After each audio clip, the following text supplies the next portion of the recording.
गलबा है, हर तरफ लोग नफ्स के गुलाम हो गए हैं, ना अपनी परवाह है ना आखिरत की परवाह है। मैं आपसे अर्ज करना चाहता हूँ, और मैं सजदे की लज्जत आज का मुसलमान क्या जाने, मैं ना बता सकूंगा, ना मुफ्ती साहब बता सकेंगे, ना उलमा बता सकेंगे कि सजदे की लज्जत क्या है। अगर आपको जानना है तो हैदर कर्रार की बारगाह में चलिए, पूछिए सजदे की लज्जत क्या है, तो मौला अली बताएंगे। सजदे की लज्जत क्या है, बीबी फातिमा ज़हरा रज़ी अल्लाह ताला अन्हा बताएंगी। सजदे की लज्जत क्या है, वो हजरत फातिह करबला इमाम हुसैन से पूछिए, हुजूर सजदे में क्या लज्जत है, सजदे में चाशनी क्या है, सजदे में मजा क्या है, सजदे में रंग क्या है। तो इमाम हुसैन का सजदा कहेगा, तुझे मालूम नहीं है, करबला का जर्रा जर्रा कह रहा है कि सजदे में इतनी लज्जत थी, गर्दन कटती रही, सजदा होता रहा। लगाने की दुनिया नहीं है, ये इबरत की जा है, तमाशा नहीं है।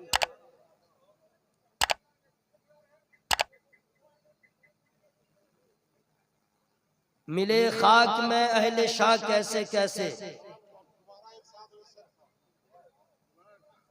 शेर सुन लीजिएगा। मैं चूंकि वक्त की कद्र करते हुए, अल्लाह का एहसान है मैं कब्रिस्तान में भी तकरीर कर सकता हूँ, 5 आदमी में भी मैं तकरीर करता हूँ, और हजारों के मजमे में भी। आप लोगों की दुआओं से, अपने पीर के करम से, जब पूरी दुनिया ऑफलाइन थी उस वक्त से तकरीर कर रहा हूँ। ऑनलाइन जब से दुनिया है तब से नहीं, इसलिए मुझे सब मालूम है।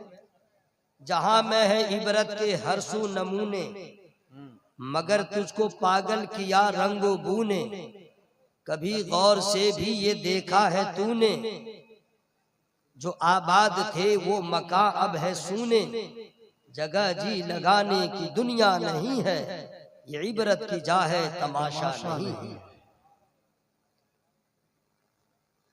मिले खाक में अहले शाह कैसे कैसे, बाबू बैठ जाओ बैठ जाओ बैठ जाओ, सुनोगे नात शरीफ भी सुनोगे, सब होगा, लेकिन जो मैं बता रहा हूं उसको गौर से सुन लो।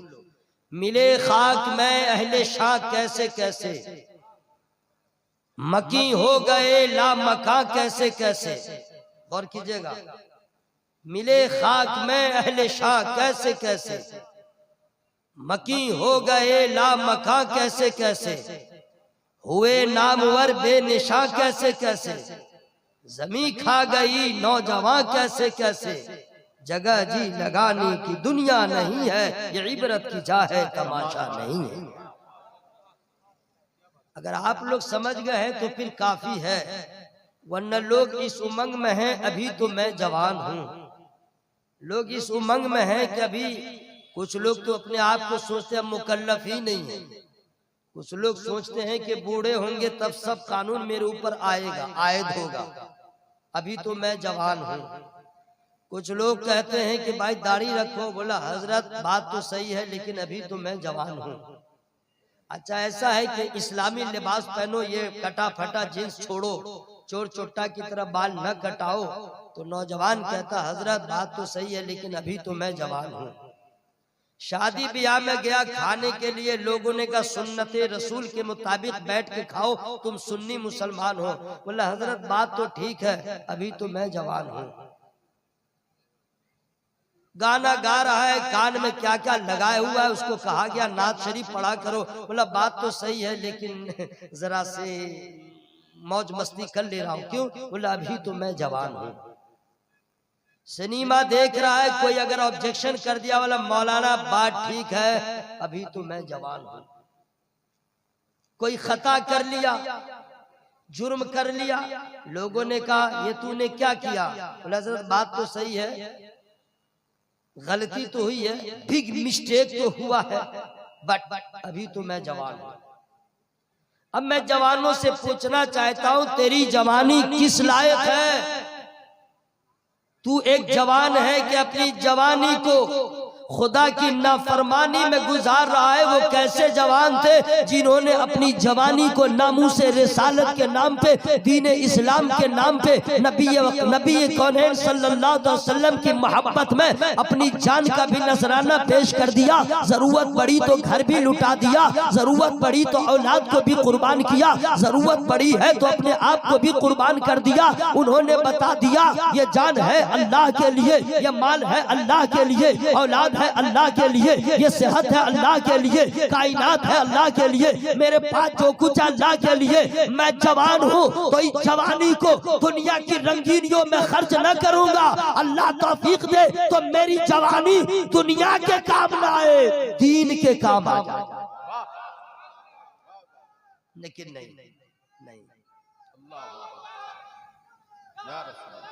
याद रखना दोस्त, अभी जितना मजा आ रहा है ना कूदने में, खेलने में, आने में, जाने में, एक वक्त आएगा आपकी कमर टूट चुकी होगी, एक वक्त आएगा दायमी खांसी के आप शिकार हो जाएंगे, एक वक्त ऐसा आएगा जोड़ जोड़ में दर्द होगा, एक वक्त ऐसा आएगा कि घर में भी आपके लिए जगह न होगी। घर के लोग कहेंगे मैं अब कमाता हूँ, आपको कमाने की जरूरत नहीं है, आप मस्जिद पकड़ ले, अब मस्जिद में जाएंगे, आप कयाम सही से न कर पाएंगे, रुकू सही से न कर पाएंगे, सजदे की लज्जत आपको नहीं मिलेगी, यहाँ दर्द होगा वहाँ दर्द होगा, अब आप रोने के अलावा कुछ नहीं कर सकते। मौला मैंने अपनी जवानी को कहाँ गुजारा है, हमने अपनी जवानी को कहाँ खर्च कर दिया है। ए मौला तेरे नमाज में, तेरी इबादत में कितनी लज्जत है, मैं बूढ़ा हो गया मैं समझ न सका, आखिर सजदे की लज्जत क्या है। आज का मुसलमान क्या जाने जो अपने नफ्स का गुलाम हो चुका है, आज का मुसलमान क्या जाने कुरान की तिलावत में कितनी मोहब्बत है, आज का मुसलमान क्या जाने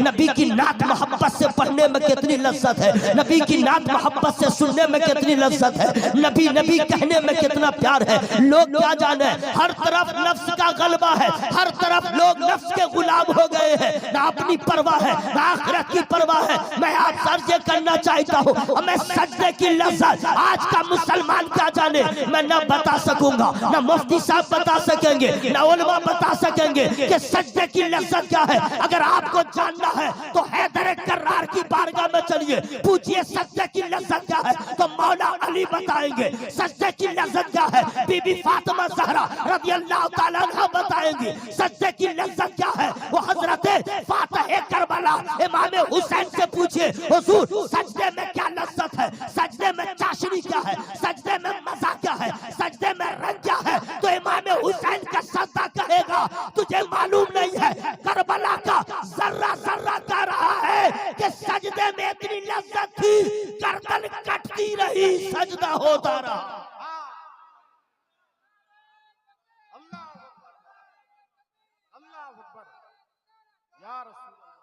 हम सजदा करते हैं तो बीवी का ख्याल आता है, औलाद का ख्याल आता है, रिश्तेदार का ख्याल आता है, चाबी का ख्याल आता है, ड्यूटी जाने का ख्याल आता है। और मौला अली सजदा करते हैं, ऐसे अल्लाह की मोहब्बत में गर्क हो जाते हैं, तीर निकल गया पता ना चला। बीबी फातिमा ज़हरा ऐसा सजदा कर रही है, रात गुजर गई लेकिन सजदा मुकम्मल न हो रहा। ये कैसा सजदा है, गर्दन कट गई, दर्द का एहसास न हुआ। मैं कहना चाहता हूँ अब ऐसा सजदा कोई मुसलमान नहीं कर सकता है, कयामत तक नहीं कर सकता है, लेकिन इतना तो करे सजदा करता रहे, कभी तो सजदा शब्बीर का सदका मिल ही जाए।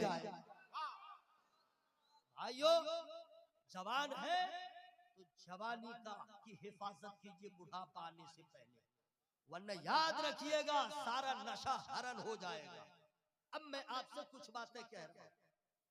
शराब पीना हराम, शराब पीना, मुंह से बोलिए शराब पीना, नाच देखना, सिनेमा देखना, गाना गाना हराम है, गाना सुनना हराम है, हराम है।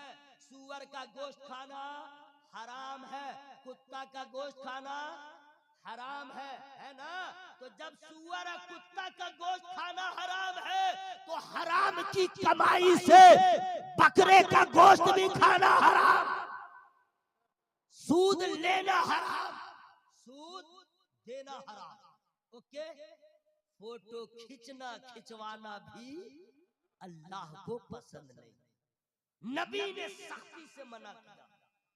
जो लोग फोटो खींचते हैं अल्लाह ताला हश्र में उससे फरमाएगा इसमें जान डालो। कौन है डालने वाला? कौन है डालने वाला? यहाँ मजा आ रहा है। बिला उज़्र शरी हज करना है फोटो खिंचाइए, आधार कार्ड बनाना है फोटो खिंचाइए, यहाँ इजाजत है। लेकिन दिखावे के लिए फोटो की बीमारी चली है।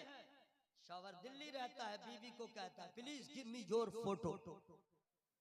ये फोटो खींचती है करंट फोटो, वो देखता रहता है, उसके पर्स में रहता है वो उसका फोटो, उसका फोटो। अभी आपको मालूम नहीं, जो लोग फोटो खींचते हैं हश्र में अल्लाह फरमाएगा इसमें जान डालो। बिना उज़्र शरीफ फोटो खींचना कल भी हराम था, आज भी हराम है, कयामत तक हराम रहेगा। बिना उज़्र शरीफ चूंकि ये कानून मेरे नबी ने बना दिया है।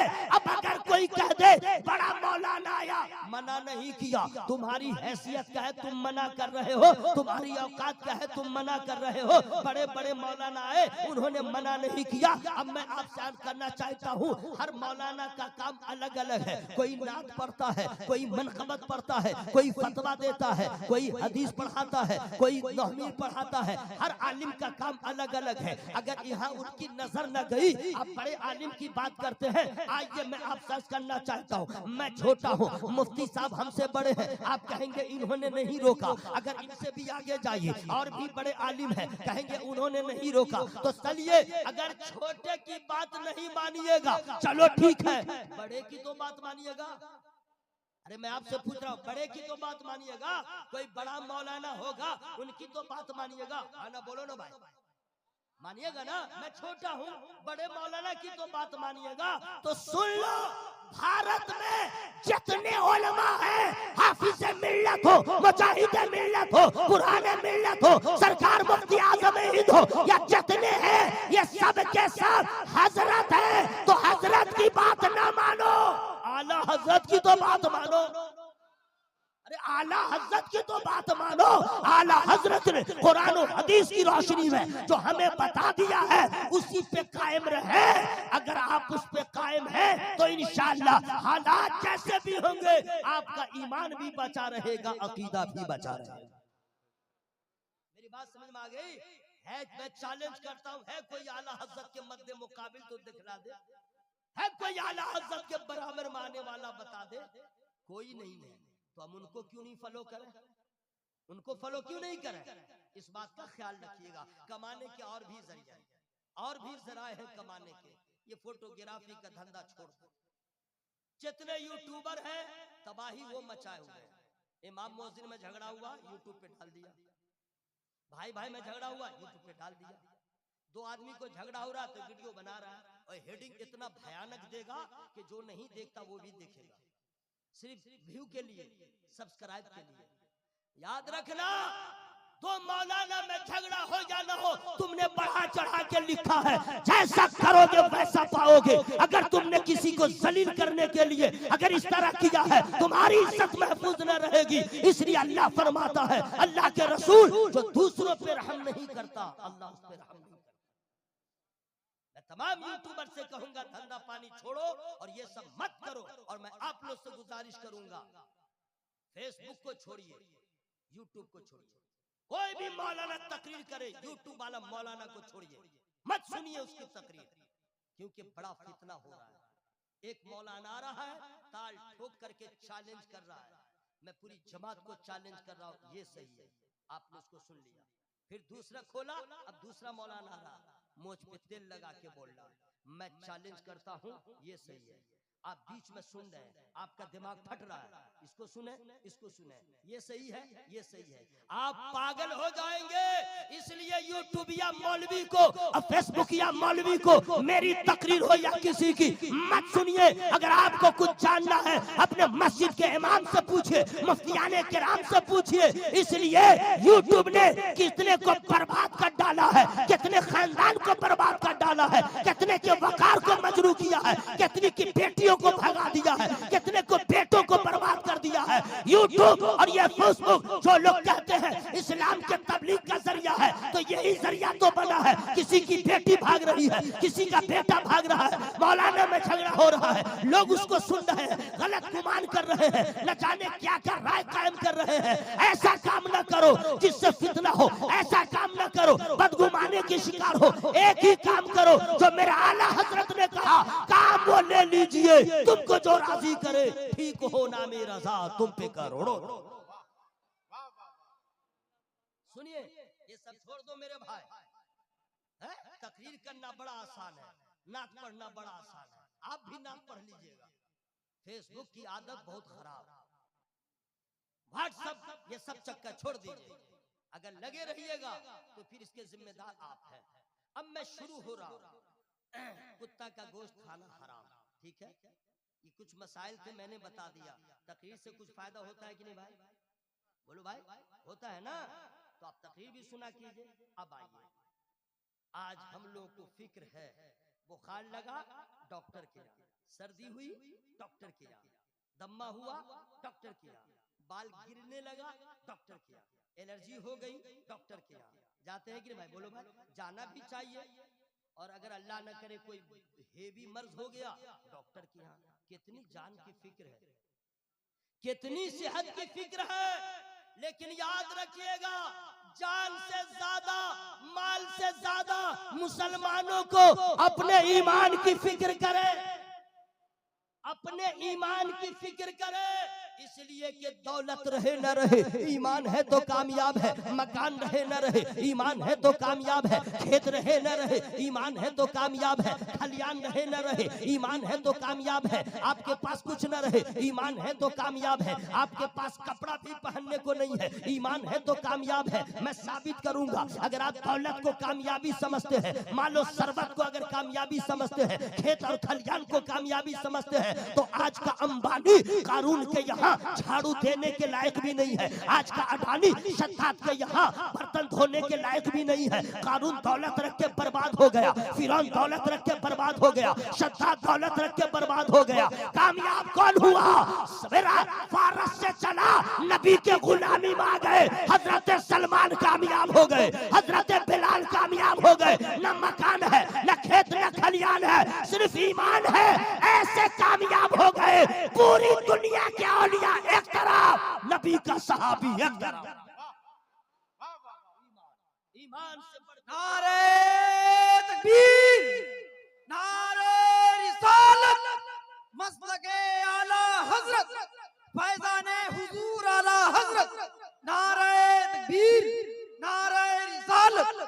ईमान से बढ़ के कोई दौलत नहीं। अगर आपके पास दौलत है, ईमान नहीं है, आपकी कोई हैसियत नहीं है। अगर आपके पास दौलत है, अंबार है, माल है, गोल्ड है, सिल्वर है, हीरा है, जवाहरात है, ईमान नहीं है, आपकी कोई हैसियत नहीं। अब मैं आपको खुल के कह दूं, इस वक्त मुल्क के हिंदुस्तान में या यूरोप कह लीजिए या अमेरिका का कह लीजिए, ट्रंप वहां का प्रेसिडेंट है, वो आपके काबिल नहीं है, आपके लायक नहीं है। यहाँ का कोई भी हो, आपके जूते में जो जर्रात लगे हैं उसके बराबर नहीं है। वजह क्या है? उसके पास ओहदा है, उसके पास माल है, उसके पास अख्तियार है, उसके पास हुकूमत है, ईमान नहीं है। उसके पास ईमान नहीं है। हम गरीब जरूर है, ईमान है, और अल्लाह को ईमान वाला इतना पसंद है, जन्नत है ईमान वालों के लिए, हौज़े कौसर का जाम है ईमान वालों के लिए, नबी की शफाअत है ईमान वालों के लिए, पुल सिरात को आसानी से गुजरना ईमान वालों के लिए, रब का दीदार है ईमान वालों के लिए। दोनों जहान की कामयाबी है ईमान वालों के लिए। जो बेईमान है उसके पास कुछ भी नहीं। अल्हम्दुलिल्लाह, ये अल्लाह का शुक्र अदा कीजिए, वरना मुमकिन है हम भी किसी और के घर में पैदा होते, हम भी कुछ और होते। ये रब का कितना बड़ा एहसान है, ना नबी को देखा, ना नबी के सहाबी को देखा, ईमान की दौलत मिल गई, ये कितना बड़ा एहसान है। तो जरूरत है, बुखार लगे इलाज करवाओ, खांसी हो इलाज करवाओ, बीमारी हो इलाज करवाओ। ईमान की भी फिक्र कीजिए, ईमान बचेगा कैसे? ईमान बच गया, दोनों जहान में कामयाब। अब आइए, ईमान कहते हैं किसको? अभी मैं आपको टच नहीं कर रहा हूँ, क्योंकि मैं जो कहना चाह रहा हूँ, मेरे पास ऐसे नुस्खे हैं, बहुत कुछ हो सकता है, लेकिन मोहब्बत से सुन रहे, मैं वक्त की कद्र कर रहा हूँ। सुनिए, ईमान कहते हैं किसको? ईमान कहते हैं किसको? ईमान है क्या? अम्मा तुम लोग भी सुनो, तुम लोग भी सुनो, तुम लोग भी सुनो। हर औरत बराबर नहीं, हर औरत बराबर नहीं।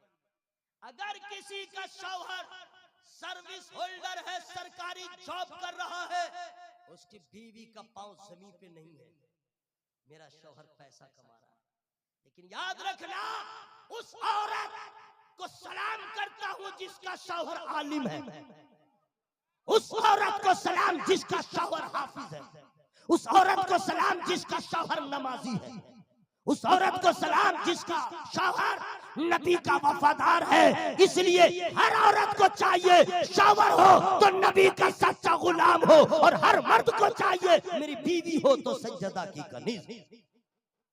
सुन लो गौर से, ईमान कहते हैं किसको? गौर से सुनिएगा। अगर आपसे कोई पूछ दे ईमान कहते हैं किसको, आपके पास जवाब क्या होगा? आपके पास जवाब होगा मुफ्ती साहब से पूछो, आपके पास जवाब होगा मौलाना साहब से पूछो। सवाल आपसे किया गया, दूसरे से आप क्यों पूछवा रहे हैं? अगर इस गांव का नाम क्या है, जल्दी बोलिए। दिगवार। अगर यहाँ का रहने वाला कोई है रामगढ़ शहर में, उससे कोई पूछे तुम्हारा घर कहाँ है, वो बोले उनसे पूछो, कैसा लगेगा? अगर किसी के बाप का नाम सुलेमान है, उसके बेटा का नाम लुकमान, और उससे कोई पूछे तुम्हारे बाप का नाम क्या है, वो बोल दे उससे पूछो, कैसा लगेगा? लोग कहेंगे नहीं बेवकूफ है, बदतमीज है, गांव में पैदा हुआ इतना बड़ा हो गया गांव का नाम नहीं मालूम, कितनी जिल्लत होगी। बेटे को बाप का नाम मालूम नहीं, लोग क्या कहेंगे? अगर ईमान वालों से किसी ने पूछ दिया ईमान किसको कहते हैं, और आपका जवाब होगा मौलाना से पूछो, कितनी रुसवाई होगी ये नबी के चाहने वालों की। लोग क्या गुमान करेंगे? हर मुसलमान ऐसा है, जरूरी है हर बेटे को बाप का भी नाम मालूम होना चाहिए। हर ईमान वाले को ईमान की तारीफ का जानना भी जरूरी है। ईमान कहते हैं किसको मैं बता रहा हूँ, लेकिन फ्री में नहीं बताऊंगा। 20 मिनट हो गए इसलिए मैं अब आ गया हूँ, फ्री में नहीं बताऊंगा। फ्री का मतलब ये नहीं कि आप मुझे पैसा दीजिए, फ्री का मतलब हुआ कि आप सुभान अल्लाह बोलिए। पीछे वाले कब बोलेंगे मेरे भाई? अच्छा आराम कीजिए, आराम कीजिए, फ्री में नहीं बताऊंगा। ये तो आवाज आपकी ऐसी निकल रही है जैसे गांव में किसी गरीब का इंतकाल हो गया। गरीब के जनाजे में सब लोग नहीं जाते, अमीर के जनाजे में सब जाते हैं। जाते हैं कि नहीं भाई? क्या यही इंसाफ है? तो यहाँ न किसी गरीब का इंतकाल हुआ है न किसी अमीर का, अल्लाह न करे यहाँ किसी का इंतकाल हो। अगर सुभान अल्लाह नहीं बोलिएगा, ऐसी दुआ कर दूंगा सबका जनाजा उठेगा, सबका जनाजा उठेगा, दिल भर भी नहीं बचेगा, मुबारक भी नहीं बचेंगे, मुफ्ती साहब कोई भी नहीं, मैं दुआ कर दूंगा। वरना जल्दी बोलिए सुभान अल्लाह, सुभान अल्लाह। डर से बोलने सुभान अल्लाह, तो क्या मैं दुआ नहीं करूंगा? या अल्लाह यहाँ पे जितने लोग बैठे हैं इन सबों को झारखंड में मौत न दे, बिहार में मौत न दे, बंगाल में मौत न दे, मौला हम सबों को मौत आए तो मदीने में मौत आ जाए। दुआ ठीक हुई है? दुआ ठीक है ना भाई? अब जरा हवा में हाथों को लहरा के बोले या रसूल अल्लाह, या अल्लाह जिन लोग का हाथ उठ गया सबों को कैंसर की बीमारी से बचा। बीमारी चाहिए क्या? तो आमीन क्यों नहीं जोर से बोल रहे हैं? ये तो लोग दुआ करते नहीं, उलमा की मौजूदगी में मैं दुआ कर रहा हूँ। या अल्लाह सबों को एड्स की बीमारी से बचा, सबों को ब्रेन हेमरेज होने से बचा, सबों को किडनी की बीमारी से बचा। ये दुआ ठीक हो रही है? तो आमीन नहीं चाहिए दुआ। या अल्लाह सबों को शुगर की बीमारी से बचा, जिनको शुगर हो गया उनका बिल्कुल नॉर्मल फरमा दे। दुआ ठीक हुई है? या अल्लाह सबों को 16 कुल्ली से बचा, बदअकीदों से बचा, अब मर जाए तो अज़ाबे कब्र से बचा। दुआ ठीक हुई है? अब मैं हदीस से पाक पढ़ रहा हूँ। ईमान कहते हैं किसको? बता दूं या आगे बढ़ जाऊं? बता दूं? फ्री में नहीं बताऊंगा। अच्छा कुछ लोग इसलिए सुभान अल्लाह नहीं बोलते हैं कि हम वीआईपी हैं, ये गरीब लोग बोलेंगे, हाँ गरीबे लोग बोलेंगे हम लोग वीआईपी है भाई, हम लोग बड़े लोग हैं, हम लोग ये सब काम नहीं करते हैं। क्या करते हैं? बस ऊपर ही ऊपर रहते हैं, मिलाद में गरीब लोग बोलेगा। वाह रे वाह, जिसको आप गरीब समझ रहे हैं आपने इनको समझा ही नहीं गरीब का मर्तबा क्या है। जो गरीब है वो लोग सुभान अल्लाह बोले, हाँ, अमीर कम है क्या? आप गरीबी को क्या समझते हैं? गरीबी, इस्लाम गरीबों में आया, गरीबों में रहा, गरीबों से उठाया जाएगा। मस्जिदों को आबाद गरीबों ने किया, जलसों को आबाद गरीबों ने किया, खानकाहों को आबाद गरीबों ने किया, मदरसे को आबाद गरीबों ने किया। अगर गरीब के पास सब्र और शुक्र का जज्बा है तो लाख अमीरों पे वो गरीब भारी है।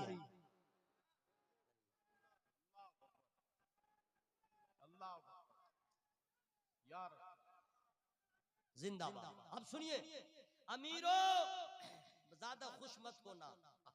अमीर है इनकम टैक्स का डर, अमीर है ईडी का डर, अमीर है चोर और चंडाल का डर, अमीर है रमजान में मौलाना का डर, रमजान में मौलाना का डर। इतने लोग रमजान में मौलाना से हड़कते हैं, सब नहीं कुछ लोग हैं। देखेंगे कि मौलाना सब आ रहे हैं, रास्ता चेंज। बोला क्यों?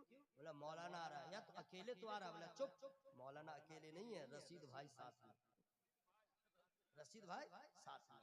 रमजान आया मौलाना से डर रहा है, इधर ईडी का डर, इनकम टैक्स का डर, ये सब है ना। रमजान आया, ज़कात न दोगे भयानक होगा, हज फर्ज है न किए तो इतनी जिल्लत की मौत होगी, कोई बचाने वाला नहीं। यह अमीरों का हाल है। और हश्र में क्या होगा? एक एक पाई का हिसाब देना होगा। बोलना बड़ा आसान है, जरा एक साल का हिसाब देके बता दीजिए, समझ जाओ। यह अमीरों का हाल है। अब गरीबों का आ जाओ। मौलाना आया, कोई टेंशन नहीं, पैसा है नहीं, तुम देंगे कहाँ? इंस्पेक्टर का डर है ही नहीं, ईडी का डर है ही नहीं, इनकम टैक्स का डर है ही नहीं, रमजान में मौलाना का डर है ही नहीं, ज़कात दो पैसा है ही नहीं, हज करो पैसा है ही नहीं। बेड़ा पार हो गया। अब पहुंचा हश्र में, हिसाब दो गरीबो, हिसाब दो। तो जितना दिया अल्लाह ने, आप तो खा पी के बराबर किए हुए हैं, ज्यादा से ज्यादा कर्जा ही किए हुए हैं। सीधे कह दीजिएगा मौला तूने दिया, खा पी के बराबर बचा ही नहीं, कुछ है ही नहीं। अब भयानक सवाल तो उससे होगा जो बचा के रखा, गरीब के पास आया, खर्चा हो गया। याद रखिएगा, अमीर हिसाब देते देते रास्ते में रह जाएगा, गरीब का बेड़ा पार हो जाएगा। वीआईपी अगर अपने आप को समझते हैं तो नमाज के पाबंद हो जाएंगे, वीआईपी समझते हैं तो नबी के सच्चे गुलाम हो जाएंगे। इससे बड़ा वीआईपी कौन होगा? अब पूरा मजमा हवा में हाथों को लहरा के बोले या रसूल अल्लाह, और जोर से बोले या रसूल अल्लाह। या अल्लाह, जिन लोग का हाथ उठ गया एक्सीडेंट होने से बचा, जिसका हाथ नहीं उठा है उसको के लिए क्या करे? सोच रहे थे मौलाना जैसे कहेगा वैसे मैं नहीं करूंगा, बोलेगा हाथ उठाओ, मैं नहीं उठाऊंगा। या अल्लाह उसके जिद को खत्म कर दे, या अल्लाह उसके हट धर्मी को खत्म कर दे, या अल्लाह उसके टेढ़ापन को खत्म कर दे, या अल्लाह सबके दिल में अपने महबूब की मोहब्बत अता फरमा दे। अब पूरा मजमा हवा में हाथों को लहरा के बोले या रसूल अल्लाह, और जोर से बोले या रसूल अल्लाह। अनस रज़ियल्लाहु तआला अन्हु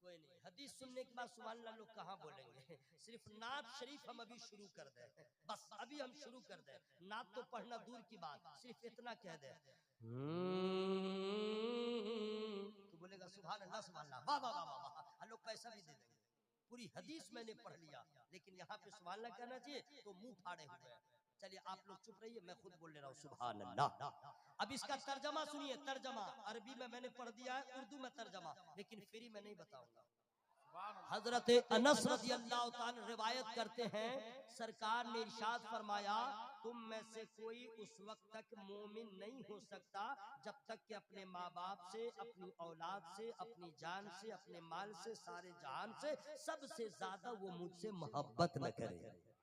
इस हदीस का तर्जमा हुआ, यानी नबी फरमाते हैं तुम सबसे मोहब्बत करो। सबसे मतलब समझ गए? माँ से मोहब्बत करो, बाप से मोहब्बत करो, बेटी से मोहब्बत करो, बेटे से मोहब्बत करो, पड़ोसियों से मोहब्बत करो, अपने रिश्तेदारों से मोहब्बत करो, अपने छोटों से मोहब्बत करो, आलिम से मोहब्बत करो, अपने पड़ोसी से मोहब्बत करो, भाई से मोहब्बत करो, बहन से मोहब्बत करो, अपनी बीवी से मोहब्बत करो। ये मेरे नबी फरमाते हैं, लेकिन आगे चल के फरमाते हैं सुनो तुम सबसे मोहब्बत करो। अब इस मोहब्बत का रिजल्ट क्या निकलेगा सुन लीजिए। अगर आप अपनी बीवी से अच्छी मोहब्बत करेंगे, मोहल्ले में चर्चा होगा, शौहर हो तो ऐसा। अगर आप भाई से मोहब्बत करेंगे, लोग कहेंगे भाई हो तो ऐसा। अगर आलिम से मोहब्बत करेंगे, लोग कहेंगे अरे आलिम से मोहब्बत करने वाला हो तो ऐसा। अगर बहन से मोहब्बत करेंगे, औरतों में भी चर्चा होगा, भाई हो तो ऐसा। बस ये होगा। लेकिन याद रखिएगा, माँ बाप से मोहब्बत करेंगे, अच्छा बेटा कहलाइएगा। शौहर बीवी से मोहब्बत कीजिएगा, अच्छा शौहर कहलाइएगा। लेकिन नबी से सबसे ज्यादा मोहब्बत कीजिएगा,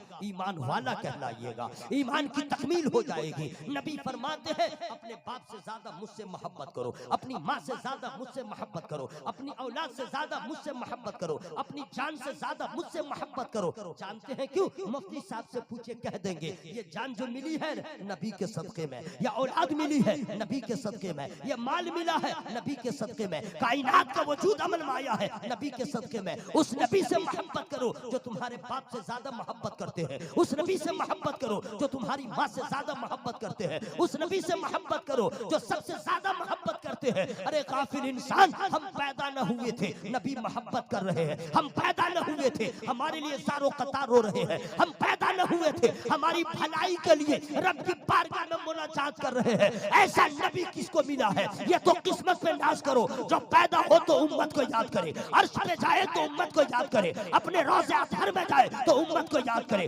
पूरी दुनिया सोती है, नबी रातों को रोते हैं, नबी रातों को रोते हैं। अपनी उम्मत की फिक्र है, अर्श का मेहमान है, उम्मत की फिक्र है। ऐ मेरे दोस्त, उस नबी पे कुर्बान जाओ जिस नबी ने अपने उम्मत के